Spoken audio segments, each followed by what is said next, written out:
Bonjour et bienvenue à l'émission Émergence. Je suis Sylvie Lapointe, l'animatrice de l'émission.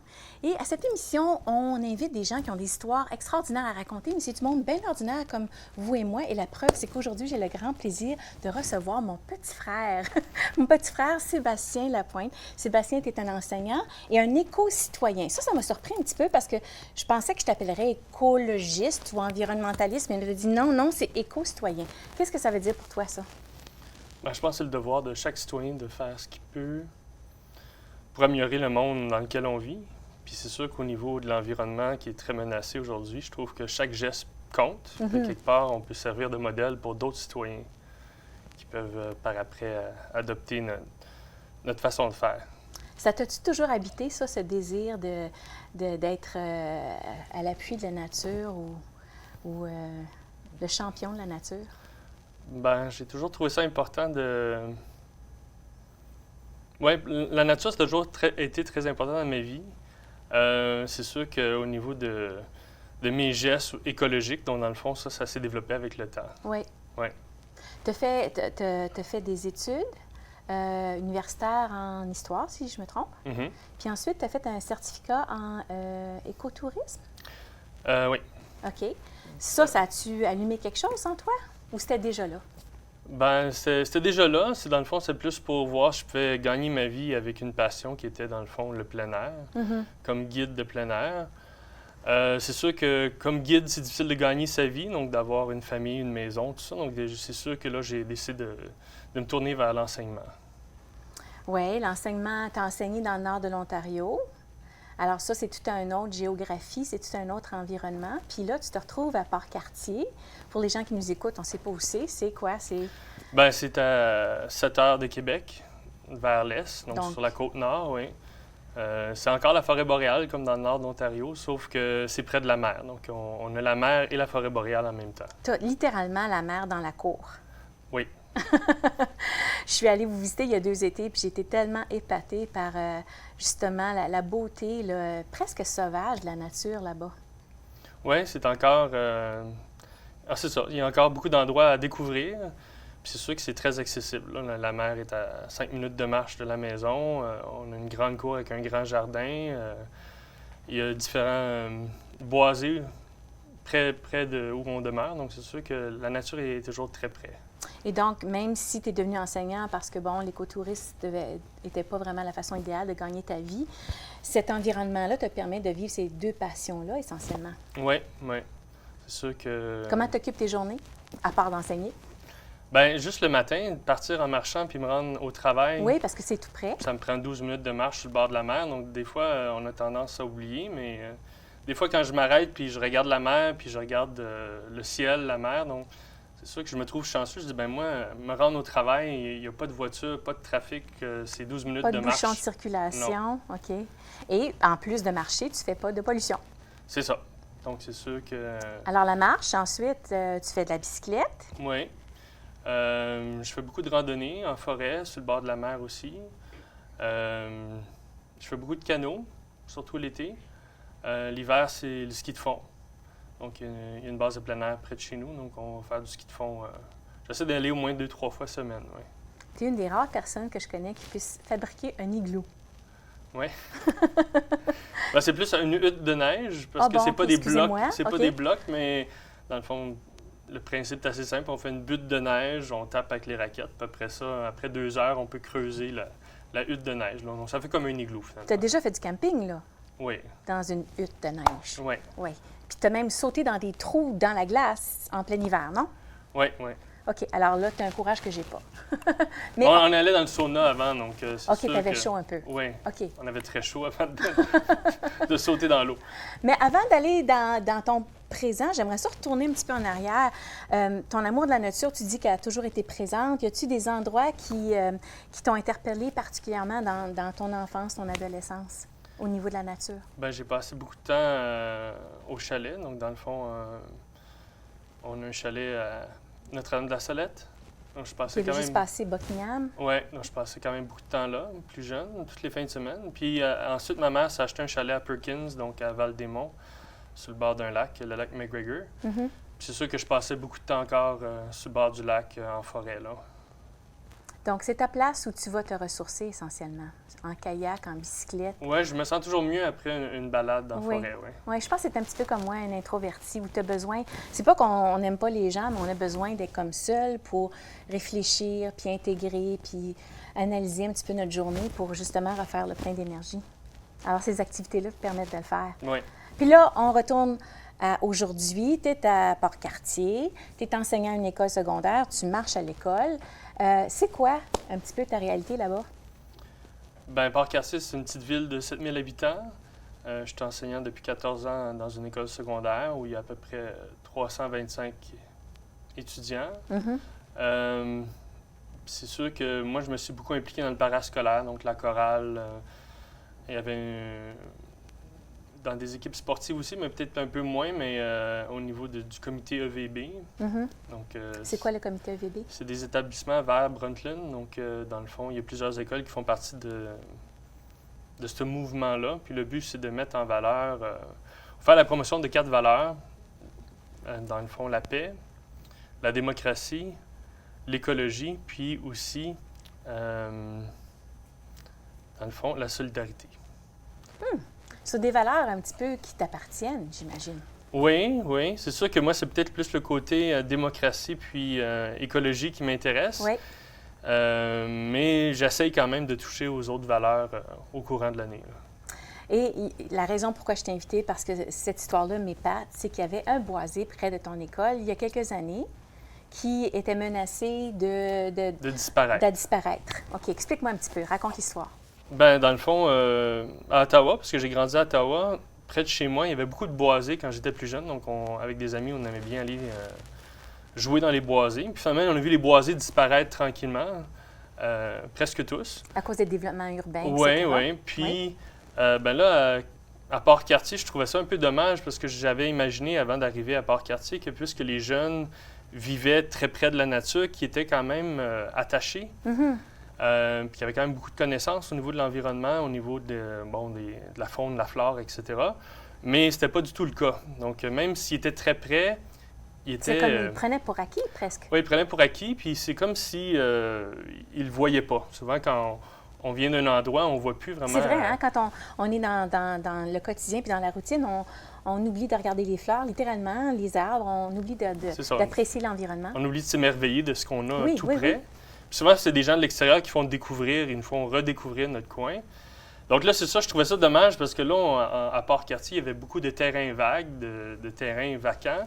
Puis là, il y a un promoteur qui voulait construire des condos de luxe, parce qu'il y avait un nouveau projet minier qui allait apparaître. Donc, c'est sûr que finalement, on s'est empressé de raser des terrains, de raser un boisé, une partie du boisé qui était près de l'école, pour finalement construire. Il y a 26 lots, mais sur les 26 lots, il y a juste 4 lots où ils ont construit une maison.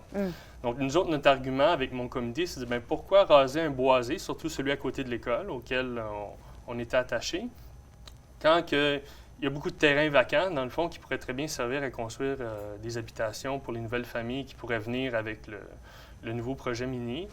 Donc, c'est sûr qu'encore là, c'est toujours l'économie qui prime, c'est toujours l'argent qui prime surtout. C'est le dollar, oui. Oui, donc c'est sûr que là, on a essayé de me vendre que, on va juste raser ce bout-là, on va juste raser ce bout-là.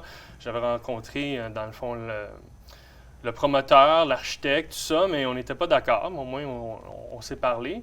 Puis finalement, à force de faire de la pression, de la publicité, on a aménagé des sentiers dans le boisé. On a aussi... on a impliqué beaucoup les jeunes de l'école. Puis pourquoi les sentiers? C'est ça que je trouve stratégique comme approche. L'idée, c'est que si les gens utilisent un boisé, oui. S'ils commencent à l'apprécier, ils vont peut-être vouloir le défendre par après. OK. Ouais. Souvent, c'est sûr que quand on ne connaît pas notre environnement naturel, on est indifférent, on s'en fout. Mais quand on apprend à le connaître, puis à l'apprécier, puis à le valoriser, mais après ça, les gens vont peut-être plus être... enclin ou plus ouvert, plus sensibilisé à dire, garde, on pourrait-tu garder ce boisé-là? C'est à côté d'une école. Donc, moi, je voyais ça aussi comme un outil pédagogique, là. Donc, au lieu d'étudier la forêt boréale dans des livres, pourquoi on n'irait pas dans la forêt boréale, dans le fond, l'étudier sur place? Alors, tu amènes tes étudiants à faire des ateliers, oui. OK. Ouais. Alors, tu as construit des sentiers, tu as impliqué les étudiants, vous avez bâti des bancs, des choses comme ça. Oui, on a fait des pressions au niveau du conseil de ville, des lettres dans les journaux. Donc, ça a été toute une campagne, là. Oui, donc on a travaillé fort. Puis après 4 ans de travail, il y a eu un changement aussi au niveau du... Ça l'aide. Oui, au niveau de la mairie. Ouais. La nouvelle mairesse, avant de gagner ces élections, je suis allé la voir. Je la connaissais bien parce que c'est une ancienne collègue, c'était aussi une ancienne directrice de l'école.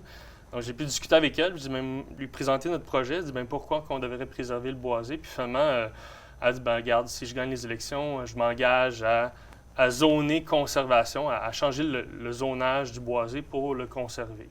Wow! Donc, une victoire. Une victoire. Mais après beaucoup de travail. Mais c'est pour ça d'abord que tu as incité pour le titre de éco-citoyen, parce que dans le fond, ce n'était pas ta responsabilité. Tu étais juste un citoyen qui avait une conviction puis qui a trouvé les moyens du bord pour faire avancer une cause. Oui, parce que je trouvais ça dommage de détruire ce boisé-là quand il y avait d'autres endroits où construire. Donc, c'est pas un manque d'espace.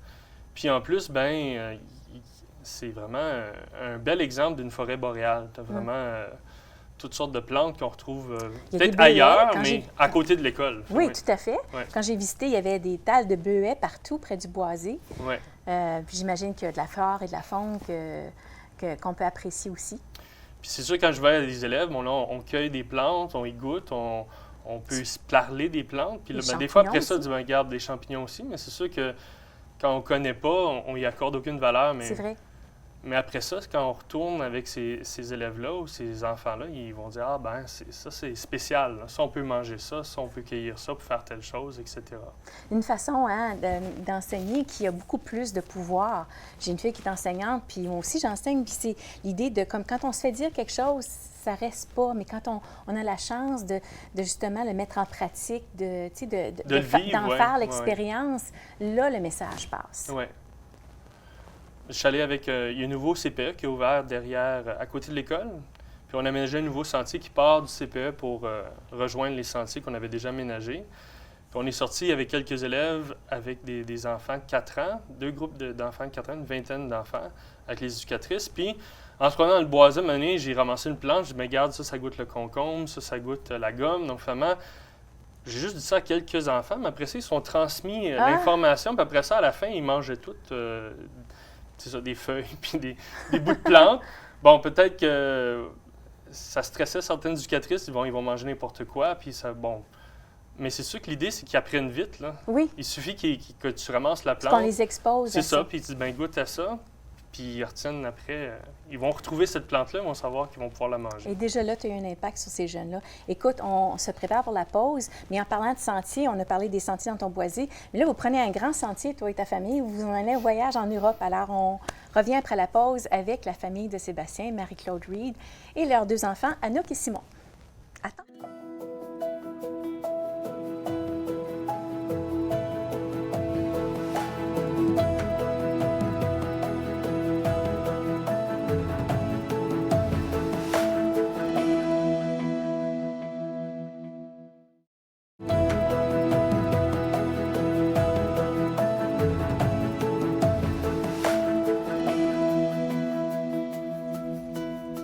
On est de retour avec Sébastien Lapointe et sa petite famille, Marie-Claude Reed, son épouse, Simon, le petit garçon, et Anouk. Et ils partent en grand voyage, mais c'est pas la première fois. Hein? C'est pas la première fois. Vous avez déjà fait un grand voyage, une grande aventure. Vous êtes allés en Amérique du Sud. Il y a quoi? 2 ans? 3 ans. 3 ans. Et vous avez fait quelque chose que je connaissais pas avant. Ça s'appelle du woofing. Qui peut expliquer? Bien, en fait, du woofing ou du workaway, il y a différentes façons de l'appeler. On est allé travailler sur des fermes. En échange, on offrait 4-5 heures de travail par jour. Sébastien et moi, les enfants nous aidaient aussi. Et en échange, on était logés nourris. Ouais. Donc, c'est une belle façon de voyager sans trop de frais. Puis en même temps, c'est une façon de rencontrer les gens sur place. Oui. Et donc, vous aviez quel âge à ce moment-là? Simon, tu avais quel âge? 5 ans ou 6. 5 ans ou 6? Puis toi, Anouk? Moi, je pense que j'avais 8 ans. 7 ans. 7 ans, 8 ans. Là. OK. Puis tu étais en quelle année? Parce que je sais que c'est ta maman qui faisait tes enseignements. J'étais en 2e année. En 2e année. Puis toi, Simon? T'étais-tu au jardin? J'étais en maternelle. Oui. En maternelle. Puis comment vous avez trouvé ça de voyager dans un pays puis que vous ne connaissiez même pas la langue? Ben, c'est sûr que on savait pas trop à quoi s'attendre au début, mais finalement, c'est ça, on a aimé ça, puis on a découvert des nouvelles langues. Oui, vous parlez l'espagnol maintenant? Oui, oui. Puis toi, Simon, c'était quoi la meilleure partie de ce voyage-là? Je pense que c'est quand genre, on allait faire plein d'activités, des musées, OK. des nouveaux musées. Et donc, vous avez voyagé presque 11 mois? 10 mois. 10 mois? À peu près un an. Vous avez visité combien de pays? Je pense 4, la Bolivie, l'Argentine, le Chili et le Pérou. Wow! Est-ce qu'il y en a un qui était préféré pour toi? Je pense que le Chili, on est resté plus long. Non, c'était le Pérou parce que le Pérou, on a visité le Machu Picchu. Oui, Puis ça, je c'est- suis très envieuse. Ça, c'est un de mes rêves. Puis ça, c'est vraiment beau tout. Puis vous avez retrouvé vos cousines aussi? Oui. Oui, parce que ta sœur est allée vous retrouver. Oui, ma sœur est venue nous retrouver pour Pâques. OK. Alors, vous avez pris une année sabbatique, c'est ça? Vous accumulez toutes les deux. Toi aussi, tu travailles dans le conseil scolaire? Oui, moi, je suis éducatrice spécialisée. Moi, la commission scolaire ne m'avait pas permis un différé, donc je suis partie en sans solde. Sébastien avait un différé, ce qui veut dire que pendant 4 années, il travaillait avec 80 de son salaire. La 5e année, il recevait 80 de son salaire sans travailler. Donc, ce qui nous a permis de pouvoir partir un an complet. OK, alors ça, c'était votre Ouais. revenu. Oui. Donc là, vous vous apprêtez à partir en grande aventure, quoi? Mardi? Lundi. Lundi, vous partez où? Qui va me dire? On va partir au Danemark, en Europe. Puis là, bientôt, on va arriver à Copenhague. Oui, On l'avion. va à Copenhague, puis on va traverser en Suède de là. Puis, ouais, c'est ça. On part en vélo. En vélo, c'est ça qui est Ouais. unique, hein? Et le plan, c'est quoi? Combien de kilomètres par semaine? Le plan, c'est un minimum d'à peu près 200 km par semaine. Les enfants vont rouler sur leur propre vélo. Donc, ils vont avoir des petites sacoches juste avec leur bagage. Sébastien et moi, on va avoir 4 sacoches Tu vois, sur nos juste vélos. de penser à ça, là, comment je vais rentrer tous mes bagages de 6 mois dans une petite sacoche comme ça, je ne sais pas. Ouais. On part avec à peu près des vêtements pour 3 jours. L'événement pour 3 Ouais, jours, puis là, un vous allez minimum. laver à la main. On va laver à la main ou dans des lavomates dépendants. Donc, on va rouler à peu près 200 km par semaine. On s'attend à faire entre 2 et 3 000 km en tout. On va rouler jusqu'au mois d'octobre ou novembre. Puis ensuite, on va vendre nos vélos. On part en Italie, probablement en Sicile, pour refaire du travail sur la ferme en volontariat. Ah, bien, c'est parti là, je ne Donc, savais on pas, fait tu viens nos d'apprendre deux. quelque chose. Parce qu'on s'est dit que rouler en Europe au mois d'octobre, novembre, décembre, ça devrait être un petit peu plus C'est compliqué. plus froid. Oui. Donc, on va aller rejoindre la mer Méditerranée. Oh, la pour, Sicile, c'est ouais, tellement, tellement beau. ramasser des olives et des citrons probablement. Ouais. Puis là, on va pas être en vélo. Puis là, tu vas te reposer le derrière. À nous qu'elle a hâte à la partie ferme. Oui, hein? Mais, tu voulais-tu montrer ce qu'il y avait dans ton sac, Simon? Bah, Bof, non. on peut, là. Tu pourrais? Ça te tente-tu? Oui. Ou tu peux le montrer pendant que je parle à ta maman? Ah, ça? OK. T'es pas obligé. Dans T'es ton pas sac obligé. banane, Simon? Ben, il y a une boussole, il y a des huiles essentielles. Des huiles essentielles. Ça m'impressionne, ça. À la lavande, à part de ça. Savais-tu que c'est antiseptique? Ouais. Tu peux les mettre sur des bobos. Tes cousines, ils ont dit que ça servait à quoi aussi, la lavande? Ben, s'endormir. À s'endormir. Puis aussi, si on était dans des endroits qui n'étaient pas très propres, Ouais. Pour À désinfecter un peu. pour les poux. Ah, les poux. Oui, d'ailleurs, c'est un Et bon les remède puces? pour les cheveux. Là, les jeunes, quand ils allaient à l'école, là, c'était ma prévention. Je les vaporisais de lavande. Aussi, j'ai un appareil photo. Un appareil photo. Puis tout ça, ça rentre dans ces petites sacoches-là. Ouais. Aïe, Des aïe! serviettes, des petits bonhommes. Ben non, je te crois pas que tu as une serviette là-dedans. Ça se peut pas. Ben oui. Ben montre-moi, montre-moi. Simon est toujours prêt. Moi, c'est pas ta petite serviette.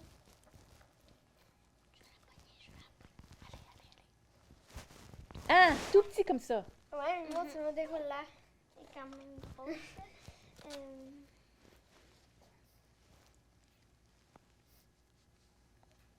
Ah, Ça sert à quoi, cette serviette-là? Ben, si j'ai à faire plein d'affaires. Surtout si on trouve des jeux d'eau. OK. Parce que les enfants, même si on est en voyage, ils ont besoin de s'amuser. Ben oui, c'est sûr, c'est sûr. Ouais. Là, ce qui m'impressionne encore plus, que c'est 6 sacs avec tous vos vêtements pour 6 mois, plus L'équipement de camping. le matériel de Ouais. camping. C'est ce que C'est j'allais ça. dire. On part avec matelas de sol, les sacs de couchage, la tente. un réchaud puis une gamelle là, pour nous 4. Ah, ben ça m'épate. Donc, et on part avec l'école aussi. Parce que les Ah livres, oui? on va faire l'école maison avec les enfants. des livres en plus. Donc, on a un livre de français et de mathématiques pour chacun des enfants. En Wow! plus. Et puis ça revient à ce que vous faites depuis que vous êtes revenu, et même, je pense que vous faisiez avant, vous accueillez des gens de partout à travers le monde chez vous à Port-Cartier. Ouais. Et vous allez pouvoir maintenant recevoir cette faveur-là quand vous allez aller en Europe. Ben, Parle-moi un petit peu de ça. Nous, ce qu'on aime quand on voyage et quand on est à la maison, c'est de rencontrer des gens de différentes nationalités. Beaucoup en espagnol parce que ça nous permet de continuer à parler espagnol à la maison. En anglais. Ou en anglais. Donc, exposer les enfants à différentes cultures, façons de vivre, façons de faire. Donc, à la maison, on accueille des gens, soit qui viennent travailler pour nous, là, ils travaillent un petit peu, sont logés nourris en échange, ou sinon des voyageurs juste pour une journée ou deux. Donc, plus en couchsurfing qu'on appelle. Donc, à la maison, on reçoit quand même pas mal de personnes. Puis là, en voyage, on espère être hébergé aussi chez des gens de différentes façons. Là. Alors, vous allez rencontrer du monde. Ouais. Puis vous êtes habitué à faire des rencontres. Anouk, tu voulais dire quelque chose? On est habitué de faire des rencontres, puis surtout, nous, on aime ça quand on accueille des gens avec des enfants. Parce que d'habitude, c'est plus des adultes là, ou des couples, ou juste une personne. Mais des fois, il y a des enfants, puis ça, c'est plus fun. Mais c'est vrai que c'est rare qu'il y ait des familles, Ouais. des familles au complet qui voyagent. Est-ce que ça a été une préoccupation pour vous? Qu'est-ce qui vous a lancé dans cette idée de voyage 2 fois? Bien, en fait, plus que c'est 2 longs voyages, mais on a fait plusieurs courts voyages aussi avec les enfants. Bien, je pense que Sébastien de son côté, puis moi de mon côté, avant qu'on se rencontre, on était quand même des grands voyageurs tous les deux. Des explorateurs tous les Puis deux. rapidement, là, quand on s'est rencontrés, puis quand on a voulu fonder une famille, puis ça faisait partie de nos aspirations de pouvoir voyager. Puis en fait, souvent, il y a des gens qui disent « Ah, vous êtes chanceux » ou « Ah, c'est merveilleux », mais c'est un choix qu'on a fait, c'est un choix de vie. Oui. Donc, Sébastien, tantôt, disait qu'il va à l'école en marchant, on a seulement une voiture, donc ça libère des sous pour voyager. Quand on voyage, on ne va pas dans des tout inclus, même si Anouk, des fois, aimerait plus les luxe, croisières et oui. les tout inclus. Oui. Mais on trouve des façons de voyager pour que ça revienne à moindre coût. Donc, ça nous permet de voyager plus longtemps aussi. Ouais. Disons, il y a beaucoup de choses qu'on n'achète pas. Ben, On va dire d'ailleurs- qu'on se prive, mais on fait des choix de consommation. Ouais. Moi, j'ai pas de cellulaire, puis j'ai pas l'intention d'en avoir. Les meubles chez vous aussi. Les meubles chez nous, c'est tous des meubles usagés qui ont Oui, été retapés. c'est très beau. C'est ça, dans le fond, réparés. Donc, c'est sûr qu'on fait des choix qui nous font économiser beaucoup d'argent aussi. Là. Ouais. Alors, vous favorisez plutôt que le matériel, les expériences de vie Les aventures. et les La aventures famille. et les belles rencontres. Ouais. Il nous reste juste 2 minutes. Si j'avais à vous demander la chose à laquelle tu as le plus hâte là, dans les prochains 6 mois, Anouk, c'est quoi? Moi, je pense que c'est découvrir des nouvelles choses, découvrir de nouvelles aventures, faire des nouvelles aventures, découvrir plein de nouvelles choses, la nourriture aussi. La nourriture, oui. Puis ça a été un défi, ça, pour toi longtemps, parce que tu as des grosses allergies qui sont Oui. beaucoup mieux maintenant. Il fallait être très, très... Faire attention. il fallait faire très attention, OK. Alors, la bouffe. Puis toi, Simon? Moi, j'ai hâte de visiter des musées, Ah, t'aimes de les musées, visiter toi, des hein? places. Toi, t'as surtout hâte de visiter la maison de Lego au Danemark. Au Danemark. Ouais. Et vous, comme parents, votre Je- rêve, votre souhait pour les prochains Juste 6 mois? d'être ensemble pendant 6 mois. Oh mon Dieu, hein, Juste c'est de ne pas courir à droite et à gauche, puis de passer nos journées ensemble en famille. Oui. Juste ça et que ça soit un beat de vie plus tranquille. Oui, on va faire du vélo. Oui, on va faire l'école maison. Oui, il faut chercher un endroit pour manger, dormir. Mais juste d'être ensemble puis de le vivre ensemble. Wow. Ouais, ça, c'est- Et toi, Ben, Sébastien? moi, c'est de faire des belles rencontres, des belles découvertes en famille. Ouais. Quelle belle enfance vous offrez à vos enfants. Est-ce que vous trouvez chanceux?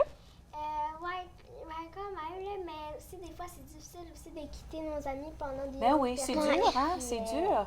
Oui, ça veut dire que vous... il y a toujours des plus et des moins à nos choix. Puis je pense que quand vous allez être plus grand, vous allez dire « Ah, une chance qu'on avait un papa puis une maman comme ça, qui nous a permis de vivre des belles aventures, de rencontrer des gens à travers les cultures. » C'est ça que moi, j'apprécie de mes grands voyages, c'est que ça m'ouvre les yeux sur la diversité puis la beauté du monde. Oui. Mot de la fin? Dernier mot? On a vraiment hâte d'aller en voyage, puis on espère que ça va être un beau voyage. Je vous le souhaite, je vous souhaite un très beau voyage, beaucoup de soleil, beaucoup de belles rencontres, de la bonne bouffe. Hein? Puis là, si vous avez des souvenirs, vous allez les rapporter comment? Ça va-tu rentrer dans ta petite sacoche, ça, Simon? Ben oui, Ah ouais? Ben oui, dans ton appareil photo, c'est vrai. dans Les l'appareil meilleurs- photo. Les meilleurs souvenirs, ils sont ici dans notre cœur. Hein? Oui. Merci de votre belle visite. Ben merci à Puis, toi. hey, Merci. je vous lève mon chapeau. J'admire votre courage et votre joie de vivre. Merci. Merci. Merci.